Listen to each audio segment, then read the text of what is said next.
Senator Laila de Lima na political persecution ang pagsasampa ng mga kaso ng DOJ laban sa kanya kaugnay ng bilibid drug trade.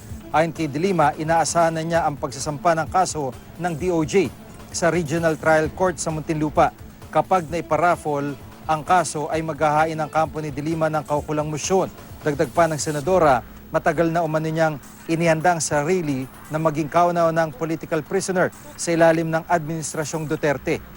Anya, political persecution daw ang estilo ng kasalukuyang administrasyon para mapatahimik siya sa kanyang pagpuna sa mga umano'y extrajudicial killing sa bansa.